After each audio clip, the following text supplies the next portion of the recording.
राधे राधे, जय श्री कृष्णा सभी साथियों को। अगर आप भी कर रहे हैं राजस्थान हाईकोर्ट चतुर्थ श्रेणी कर्मचारी भर्ती 2026 की तैयारी, तो आपके लिए काफी इंपोर्टेंट वीडियो होने वाला है। परीक्षा दिनांक भी जारी हो चुकी है और मॉडल पेपर भी आ चुका है। आप सभी को पता होगा अगस्त में एग्जाम है, 26 अगस्त के आसपास, और हमारा मॉडल पेपर है 186वां।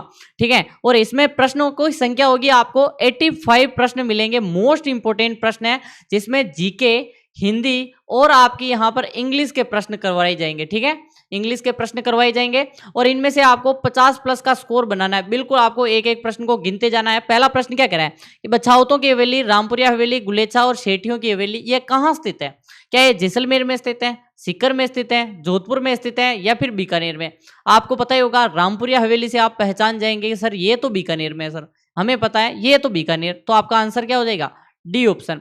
काफी प्रसिद्ध है रामपुरिया हवेली। आपको पता होगा बीकानेर की हवेलियां है ना, ये लाल पत्थर से बनी हुई है, इसी कारण ये काफी प्रसिद्ध है। और इसमें से रामपुरिया और बछाउतों की हवेली ये अपनी नक्काशी के लिए प्रसिद्ध है। अभी मैंने बताया था ना, इससे आप पहचान जाओगे, काफी मशहूर है ये। राजस्थान में जो दानचंद चोपड़ा की हवेली है वो कहाँ स्थित है? बीकानेर में है, सुजानगढ़ चूरू में है, खेतड़ी झुंझुनू में है, किशनगढ़ में है। आपको बताना है दानचंद चोपड़ा की हवेली। जैसे हवेलियों के प्रश्न है आज हम कंप्लीट करवा दूंगा। ठीक है, आपको पता होना चाहिए कि जो सुजानगढ़ चूरू, चूरू कौन बता रहा है? सुजानगढ़, बिल्कुल आपका सही आंसर है। सभी का आंसर बिल्कुल सही आना चाहिए, बी ऑप्शन सुजानगढ़। सुजानगढ़ कहाँ पे है? चूरू में है। कौन सी हवेली है? दानचंद चोपड़ा की हवेली है। शेखावटी का यहाँ पर सुंदर हवेलियों के लिए प्रसिद्ध है पूरा का पूरा, आपको पता ही होगा। बूंदी में 84 खंभों की छतरी, कितने? 84 खंभों की छतरी है।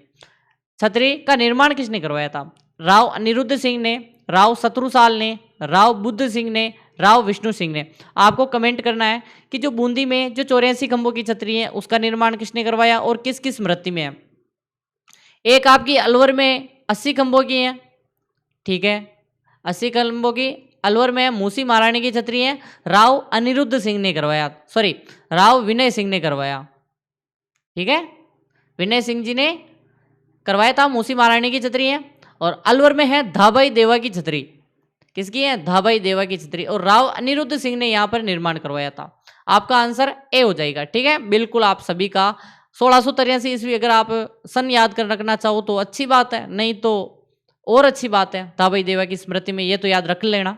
निम्नलिखित में से कौन सा राग कल्पद्रुम का रचनाकार है? मोस्ट इंपोर्टेंट प्रश्न, स्टार लगाओ दो इसको तो। ठीक है, राधा कृष्ण, भाव भट्ट, पुंडरीक विठल और कृष्णानंद व्यास। ये इंपोर्टेंट प्रश्न है आज का। राग कल्पद्रुम की रचना किसने की? मोस्ट प्रश्न है आपका राग कल्पद्रुम। आपको हाईलाइट कर देना इस प्रश्न को। ठीक है, बिल्कुल आपको क्या करना है?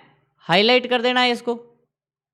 ये हाईलाइट कर देते हैं इसको, हम थोड़ा अलग हाईलाइट करते हैं।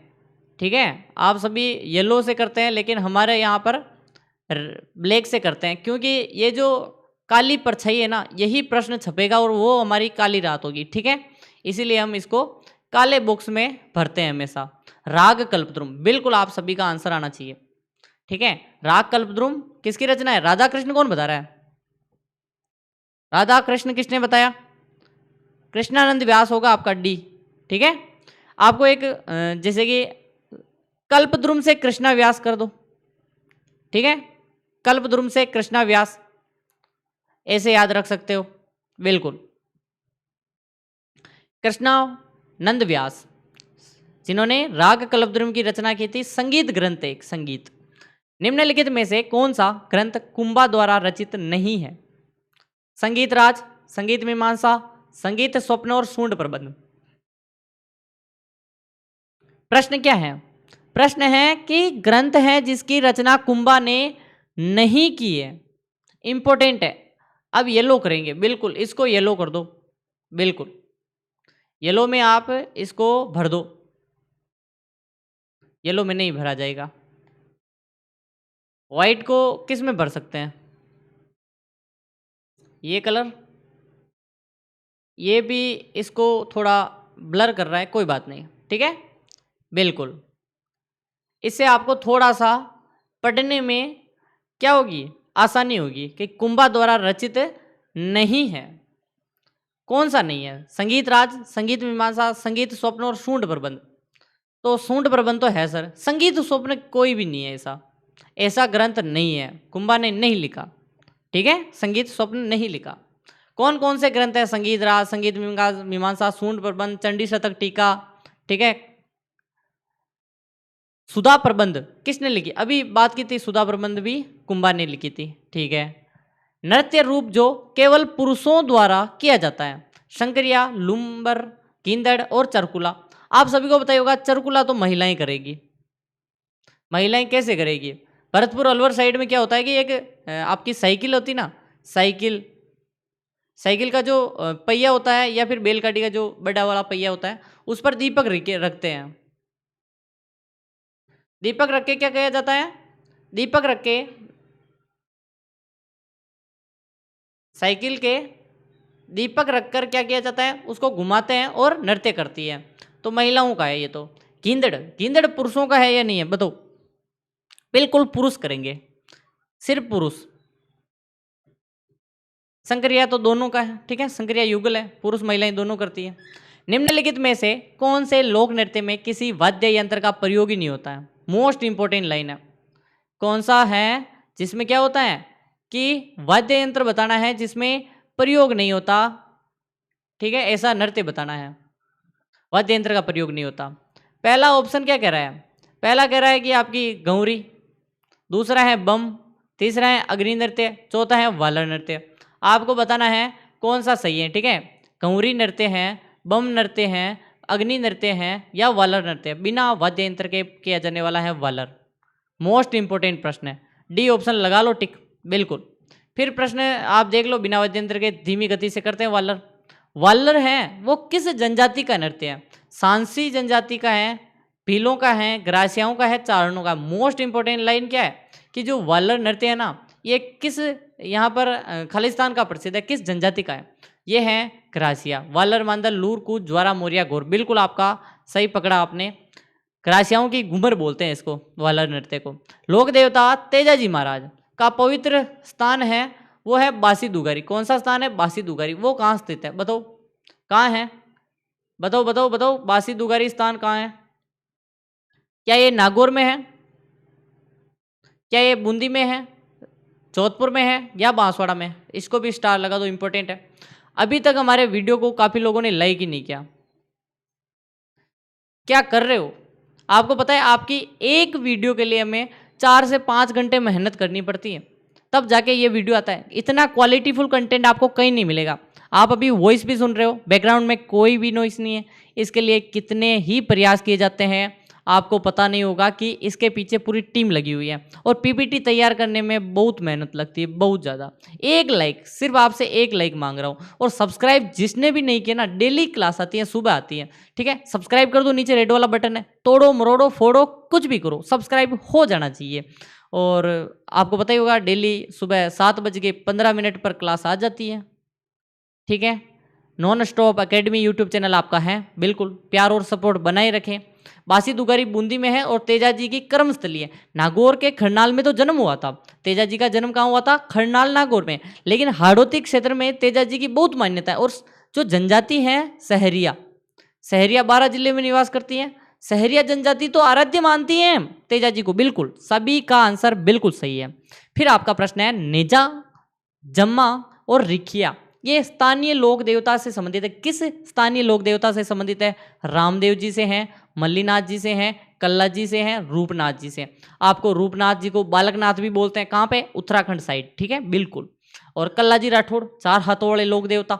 मल्लीनाथ जी मालानी के धनी, ठीक है, बिल्कुल। रामदेव जी राम सा पीर, बिल्कुल। अजमल जीरो लाल यो तो मेणा देरो लाल, नेतल रो भरतार बाबा रामदेव, बिल्कुल। नेजा, जम्मा और रिखिया, ये तीनों नेजा ध्वजा को कहते हैं, जम्मा जागरण को कहते हैं, रिखिया इनके क्या कहते हैं? बताओ कमेंट करके, रिखिया किसे कहते हैं?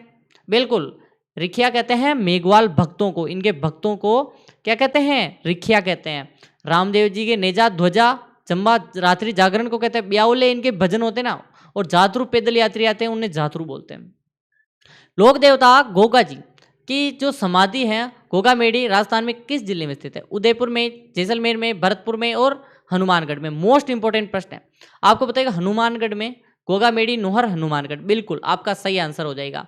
फिर है निम्नलिखित में से किस देवी को शिशु रक्षक लोक देवी माना जाता है? छोत माता, छीच माता, केवर माता और महामाया माता। इसको भी लगा दो इंपोर्टेंट, कमेंट कर दो। किस देवी को शिशु रक्षक लोक देवी माना जाता है? कमेंट करते रहो।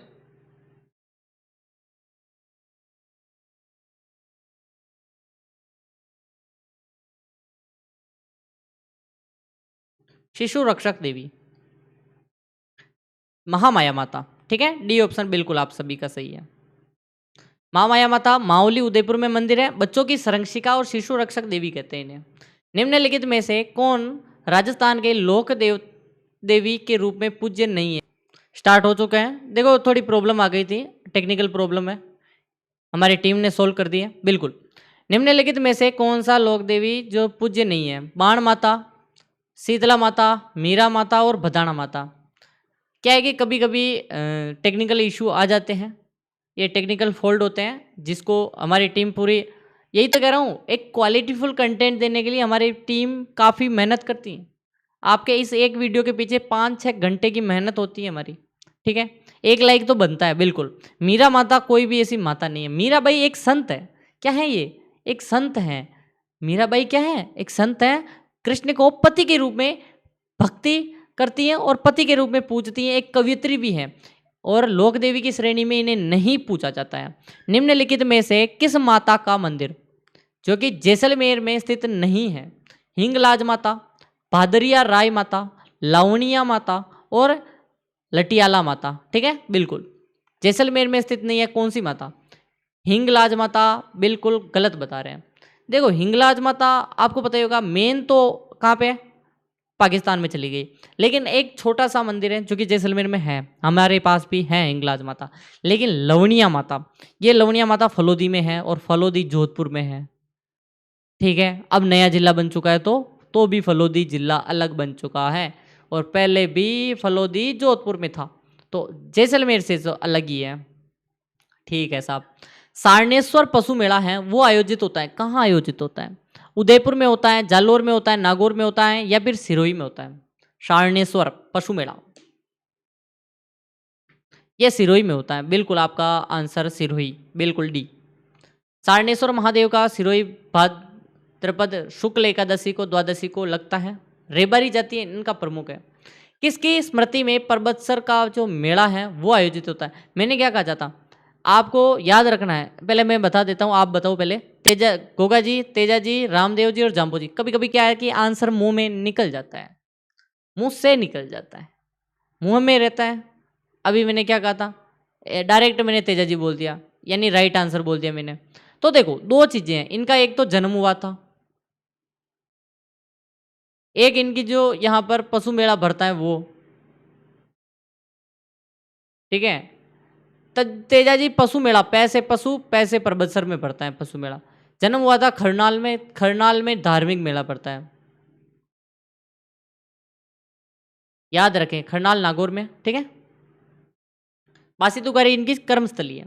राजस्थान का तेजाजी पशु मेला निम्नलिखित नस्लों में से किस एक नस्ल के लिए प्रसिद्ध है? नाचना ऊंट, मुर्रा भैंस, चोकला भेड़, नागौरी गाय। तो नागौरी गाय और बैल काफी प्रसिद्ध है। बैल काफी प्रसिद्ध है, बेसिकली भारवाहक होते हैं, यानी ज्यादा वजन उठा सकते हैं, ठीक है। इनका क्रय विक्रय होता है। ऊंटनी का नवजात जो बच्चा होता है ना, उसको क्या कहलाता है? वो लरड़ी, टोडिया, छाली और मीठे। कमेंट करिए। ऊंटनी का नवजात बच्चा टोडिया, टोडिया कहलाता है, ठीक है साहब। टोडिया या नर, और मादा को क्या कहते हैं? टोडी।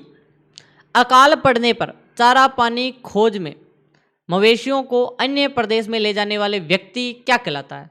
लखारा, खेड़ाऊ, सिंजारी और चीलड़ा।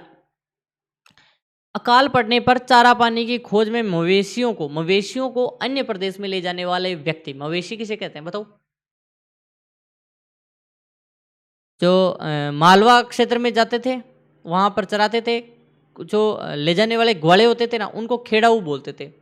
ये तो ग्वाले हैं ना, जो व्यक्ति होते हैं ग्वाले होते हैं, गायों को चराने वाले, वाले खेड़ाऊ कहलाते हैं।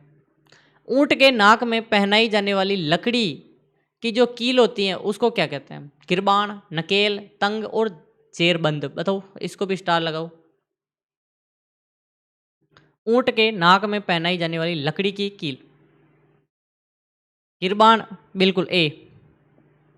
ऊंट को नियंत्रण करने के लिए उनकी नाक में लकड़ी की कील और डाली जाती है, गिरबाण कहते हैं। कुकड़लू क्या है? एक राजस्थानी लोकगीत है, वृद्ध की मृत्यु पर किया जाने वाला संस्कार है, घना अभ्यारण्य में पाया जाने वाला पक्षी है, गरासियाओं की प्रथा है। बताओ कुकड़लू। कुकड़लू एक राजस्थानी लोकगीत है, ठीक है, कुकड़लू, बिल्कुल। जब वर वधु वधु पक्ष की महिलाएं हैं ना, वो कुकड़लू गीत गाती हैं जब तोरण मारते हैं, ठीक है, दूल्हा तोरण मार रहा होता है, कुकड़लू गीत गाती हैं। लोकगीत किसकी संस्कृति के मुंह बोले, किसी संस्कृति के मुख बोले चित्र है, यह किसका कथन है? देवेंद्र सत्यार्थी, सत्येंद्र त्रिपाठी, महात्मा गांधी और चेत नारायण शास्त्री। देखो आंसर आपको मैं बता दूं, कि दो चीजें हैं। काफी लोग महात्मा गांधी को देखते हैं, लेकिन कथन आपको मैं समझाता हूं, ठीक है। महात्मा गांधी जी ने कहा था कि लोकगीत हमारी संस्कृति के पहरेदार हैं, ठीक है, पहरेदार इन्होंने कहा था। देवेंद्र सत्यार्थी ने कहा था लोकगीत हमारी संस्कृति के मुंह बोले चित्र हैं। मुंह बोले चित्र किसने कहा? देवेंद्र सत्यार्थी। आपका आंसर ए। मुझे पता है यहाँ पर हमारी टीम ने इसमें थोड़ा सा गलत किया है, इसमें महात्मा गांधी को टिक कर दिया था, लेकिन मैं सही करवा दूंगा इसको भी, ठीक है। और बता देता हूँ, एक रामचंद्र जो नाम से व्यक्ति है, रामचंद्र, ठीक है, रामचंद्र शुक्ल या फिर क्या नाम है उसका, एक बार आप कंफर्म कर लेना। उन्होंने कहा था कि लोकगीत हमारी संस्कृति के कंधों पर चढ़कर आई है, ठीक है। जो हमारी संस्कृति है लोकगीतों के कंधों पर चढ़कर आई है, बिल्कुल सही आंसर क्या हो जाएगा इसका? ए सही है। और मैं इसको थोड़ा सा कट करके ए करवाना चाहता हूँ, ठीक है, इसको थोड़ा मेरी टीम से पहरेदार की जगह पर, ठीक है। और इसमें आंसर भी पूरा नहीं दे रखा। देखो महात्मा गांधी ने लोकगीतों के महत्व को रेखांकित करते हुए कथन का, इसमें व्याख्या क्यों नहीं है? क्योंकि हमारी टीम को नहीं मिली, ठीक है। लेकिन मुझे पता है ये प्रश्न आया हुआ है, काफ़ी टाइम पहले पढ़ाते थे तब आया था, और यही प्रश्न देवेंद्र सत्यार्थी सही है, ठीक है। शुभ अवसरों पर सर्वप्रथम गाया जाने वाला गीत है बंधुआ, बंधावा, हरजस, विनायक गीत और घूघरी गीत। बताओ, इसको मैं आज सही करवा के पीडीएफ डलवा दूंगा। पीडीएफ कहाँ मिलेगी सर? पीडीएफ आपको टेलीग्राम पर मिलेगी, बिल्कुल आपको। जैसे आप ये अपनी क्लास देख रहे हो, इस आपका मोबाइल है, लैपटॉप है, मोबाइल है, कुछ भी है, जब इतनी सी स्क्रीन पर जब आप वीडियो देखते हो मेरी इतनी सी स्क्रीन पर, तब आपको यहाँ पर टेक्स्ट लिख रहे होंगे कि राजस्थान हाईकोर्ट मॉडल पेपर जो भी है, इस पर क्लिक करना है और आपको यहाँ पर टेलीग्राम की लिंक दिख जाएगी। जो ब्लू लाइन में आपको नाम लिख रखा होगा टेलीग्राम का, जो भी आपको क्लिक कर देना है, उस पर क्लिक करोगे आपको ऊपर ही ऊपर 550 प्लस लोग दिखेंगे जो कि हमारे चैनल पर ज्वाइन हो चुके हैं और पीडीएफ का लुत्फ उठा रहे हैं और सिलेक्शन ले रहे हैं। आपको इस पर लाइन पर क्लिक करके इस टेलीग्राम पर जाना है, भिलवाड़ा क्लासेस नाम का टेलीग्राम है, और यहाँ पे आपको ज्वाइन बटन दिखेगा बड़े बड़े अक्षरों में, तो ज्वाइन कर लेना है, ठीक है। ज्वाइन नाउ लिख रखा होगा, ज्वाइन कर लेना है। 550 से 51 हो जाएगा और आप भी ज्वाइन हो जाइए और आपको मिलेगा PDF PPT free of cost, बिल्कुल। शुभ अवसरों पर सर्वप्रथम गाया जाने वाला गीत, शुभ अवसर विवाही होता है, विवाह में विनायक गीत गाते हैं, ठीक है। और विनायक गीत विवाह के अलावा भी अनेक शुभ अवसरों पर गाते हैं, जैसे गणेश जी हो गया, ठीक है, इनकी पूजा होती है, विनायक गणेश जी कहते हैं। निम्न में से असत्य कथन है।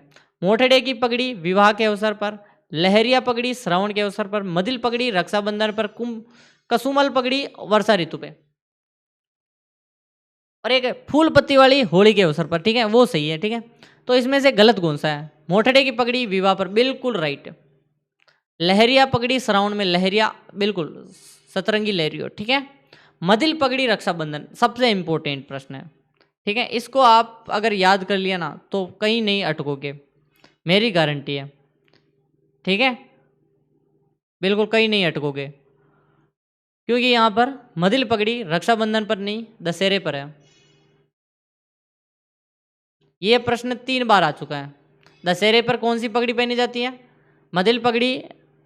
रक्षाबंधन पर ये मिलाने वाला प्रश्न था, ये गलत है। दशहरे पर रक्षाबंधन नहीं, कसुमल पगड़ी वर्षा ऋतु, बिल्कुल कसुमल लाल रंग को कहते हैं। प्रश्न आया हुआ है, शायद वीडियो या फिर आरएस के पेपर था, उसमें कसुमल का कलर रंग पूछ लिया था, लाल। निम्न में से असत्य कथन है। पीली पगड़ी होली पर, हरी पगड़ी शीत ऋतु में, खाकी पगड़ी शिकार पर, केसरिया पगड़ी अक्षय तृतीया पर। स्टार लगा दो इसको भी, कमेंट करते जाओ, कमेंट, बिल्कुल।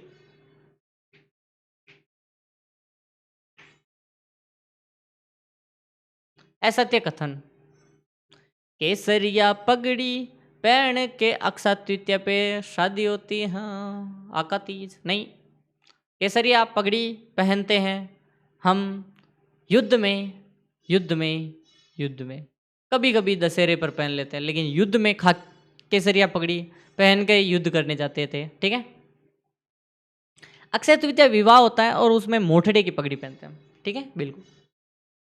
निम्नलिखित में से कौन सा आभूषण है जो कि पैरों की उंगलियों में पहना जाता है? तकिया, बिछिया, अणत और शटका।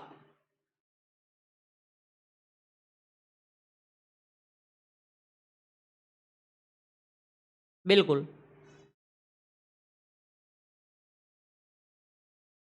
बिछिया बोलते हैं पैरों में, कौन सा बिछिया? मांदलिया पहना जाता है भुजाओं पर, ललाट पर, गले में, कलाई पर।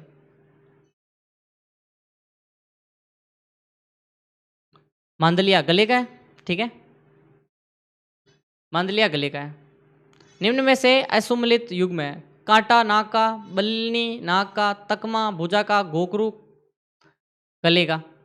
गोकरू तो कलाई का होता है ना, तो ये गले का क्यों दे रखा है? गलत दे रखा है, असुमिलित है। तकमा भुजा का है, तकमा भुजा का होता है। बलनी नाक की है और कांटा भी नाक का, ये दोनों इंपॉर्टेंट है, इनको भी स्टार लगा दो। लाइक नहीं किया तो जल्दी से करो, सब्सक्राइब नहीं किया जल्दी से कर दो। प्रत्युपकार शब्द में कौन सा उपसर्ग है? हिंदी के प्रश्न है, ठीक है। प्र उपसर्ग, प्रति उपसर्ग, प्रति उपसर्ग, पर उपसर्ग। देखो, प्रति प्लस उपकार प्रत्युपकार होता है।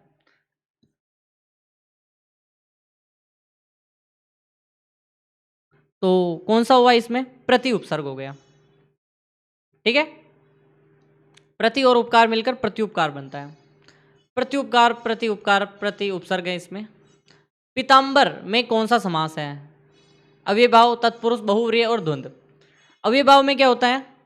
पहला पद, दो पद होते हैं जैसे कि, ठीक है, जैसे पीताम्बर है, पीत है अंबर जिसका, ठीक है। एक पहला पद प्रधान हो, अव्ययभाव समास, प्लस में बहुवचन नहीं बने। पीताम्बरों, पीताम्बरों बनता है या नहीं बनता, ये बताओ आप। तो पीताम्बर का पीताम्बरों बन सकता है या नहीं? पहला अगर ये देखोगे तो अव्ययभाव समास। तत्पुरुष समास में क्या होता है? दो पद प्रधान, जैसे कि पहला पद प्रधान नहीं, दूसरा पद प्रधान हो, इसी के अंदर कर्मधारय तत्पुरुष और दूसरा आपका द्विगु तत्पुरुष, ठीक है। बहुव्रीहि समास में क्या होता है? पहले द्वंद्व देख लेते हैं। द्वंद्व में क्या होता है? दोनों पद प्रधान होते हैं, ठीक है, इसीलिए द्वंद्व होता है। एक होता है बहुव्रीहि, ना तो पहला पद प्रधान ना ही दूसरा पद प्रधान, कोई तीसरा ही प्रधान हो जाता है, सी प्रधान हो जाता है, ना ए ना बी सी हो जाता है, ठीक है। तो बहुव्रीहि वो होता है। तो इसमें क्या, पीत है जिस अंबर जिसका, यानी कि अर्थ क्या निकल रहा है इसका? इसका अर्थ निकल रहा है पीत है अंबर, अंबर यानी वस्त्र जिसका भगवान शिव विष्णु, ठीक है। तो अन्य अर्थ निकल रहा है, तो बहुव्रीहि समास भगवान विष्णु के लिए यूज होता है। सूर्य का पर्यायवाची शब्द निम्न में से कौन सा नहीं है? दिनकर, निशाकर, भास्कर, दिवाकर। सूर्य का पर्यायवाची नहीं होना चाहिए। दिनकर सूर्य को बोलते हैं, बिल्कुल बोलते हैं सर। निशाकर रात को बोलते हैं या चंद्रमा को बोलते हैं? चंद्रमा को बोलते हैं। एक तो वो निशाचर क्या है बताओ? चंद्रमा, चंद्रमा को बोलते हैं निशाकर। निशा नहीं, रात, कर यानी क्या होता है बताओ? हाथ होता है मुझे पता है, लेकिन वो हाथ नहीं जो रात को बिल्कुल चमकता है, या फिर क्या है बताओ? निशाकर यानी चंद्रमा। बाकी तीनों सूर्य के हैं। सूर्य के कौन कौन से हैं? दिनकर सूर्य है, भास्कर सूर्य को कहते हैं, दिवाकर भी सूर्य को कहते हैं। याद रखें, प्रश्न कैसे भी उठ सकता है, आपको हर प्रश्न के लिए तैयार रहना। उत्थान में शब्द में विलोम शब्द है, उत्थान पतन, ये तो सिंपल है, इसको तो रहने दो। पवन शब्द का सही विलोम शब्द है, ये तो मैंने काफी बार करवाया भी है, पो प्लस अन पवन, ठीक है, पो प्लस अन पवन। हवा से बातें करना यानी बहुत तेज दौड़ना, ठीक है, वो नहीं कहते हवा में बातें कर रहा है। जो पहले कभी नहीं हुआ हो, वाक्यांश के लिए एक शब्द है, जो कभी नहीं हुआ हो। अद्वितीय यानी दूसरा कोई नहीं। अभूतपूर्व, अभूतपूर्व का अर्थ भी होता है अगर हम देखें तो यहाँ पर पहले कभी नहीं हुआ हो, ठीक है, अभूतपूर्व। और आम के आम गुठलियों के दाम, दोहरा लाभ होता है, सिंपल है ये तो। आज शुद्ध वर्तनी वाले शब्द उज्ज्वल, ये सी है, कल भी हमने पढ़ा था। और आज का अंतिम है, मिठाई शब्द में कौन सा प्रत्यय है। यहाँ पर एक वीडियो आ रहा होगा, इसको देखना बिल्कुल मत भूलना, रामबाण साबित होने वाला है ये वीडियो रामबाण साबित होने वाला है, ठीक है। अगर इसको देख लिया, हैशटैग 185 जो आपका मॉडल पेपर है, इसको देख लिया तो आपका सिलेक्शन कोई नहीं रोक सकता। मीठा और आई मिठाई होता है, ठीक है। मीठा मी में बड़ा आएगा, मी मीठा ऐसे हुआ, ठीक है। आई जुड़ते ही मी छोटा हो जाएगा, ठीक है, बिल्कुल। मीठा और आई मिठाई होता है, प्रत्यय है आई। इसी के साथ आज की क्लास यहीं समाप्त करते हैं। आई होप कि वीडियो अच्छा लगा होगा। धन्यवाद सभी का दिल से सपोर्ट करने के लिए।